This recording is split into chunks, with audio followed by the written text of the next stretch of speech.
Hi மக்களே! ஆக்சுவலா நம்ம இன்னைக்கு கொஞ்சம் வீட்ட விட்டு வெளியில கொஞ்சம் வேலையா போலான்னு சொல்லிட்டு நான் கிளம்புனேன் பார்த்தீங்களா? அப்போ போகும்போது பார்த்தீங்கன்னா, நம்ம ஊர் சைடுல வந்து இந்த ஏரியிலேருந்து இந்த மதகு வழியா இப்படி தண்ணி ஊத்துங்க. அதாவது வந்து இதெல்லாம் வந்து தண்ணி இருக்கு. இதெல்லாம் பயங்கர ஆழமான இடம் கேட்டிங்களா?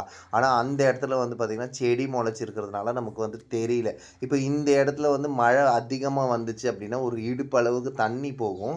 இந்த சைடு வந்து வண்டி போக்குவரத்து வந்து அப்படியே நிறுத்திடுவாங்க. ஏன்னா தண்ணியில வண்டி போக முடியாது அப்படின்னு சொல்லி. இப்போ சும்மா லேசா கொஞ்சம் ஏரி வழிஞ்சி வருது அப்படின்றதுனால கொஞ்சமா தண்ணி ஊத்திட்டு இருக்கு. இன்னும் பார்த்தீங்கன்னா, மக்களே இந்த சைடு இந்த ஏரி சைடுல வந்து, அடுத்து வந்து தண்ணி நெறைய வர ஆரம்பிச்சுச்சு அப்டின்னா, வலை கட்டி போட்டுருவாங்க. ஏன்னா, உள்ள வந்து பார்த்தீங்கன்னா, வளர்ப்பு மீன் நெறைய இருக்கும் அப்டின்றதுனால, அது எல்லாமே தண்ணில எகிறி இந்த பக்கம் குதிக்க ஆரம்பிச்சுருன்ட்டு, இந்த சைடு ஃபுல்லா வலை போட்டுருவாங்க. மீன் அப்பவும் பார்த்தீங்கன்னா, நம்ம கை சைஸ் மீன் எல்லாமே வந்து எகிறி குதிக்கும். அது அடுத்த வீடியோல நான் போடுறேன். அதுக்கப்புறம் பார்த்தீங்கன்னா, இந்த சைடு ஃபுல்லாவே வந்து தண்ணி தான். அது ஏரியில தண்ணி தான். எதுவும் செடி கிடையாது. அந்த பக்கமா வந்து ஃபுல் ஏரிக்கு மேல வந்து அந்த ஆகாய தாமரை வந்து அப்படியே ஃபுல்லா க்ளோஸ் ஆகிருக்கிறதுனால உங்களுக்கு தண்ணியே தெரில பார்த்தீங்களா? அந்த மாதிரி க்ளோஸ் ஆயிட்டு இருக்கிறதுனால தான் அப்படி தெரியுது மக்களே. மக்களே இந்த வீடியோ கிராஸ் பண்ணும்போது லைக்கு, சப்ஸ்கிரைப் அப்படி தட்டி விட்டு போங்க. எல்லாரும் ஹேப்பியா இருங்க.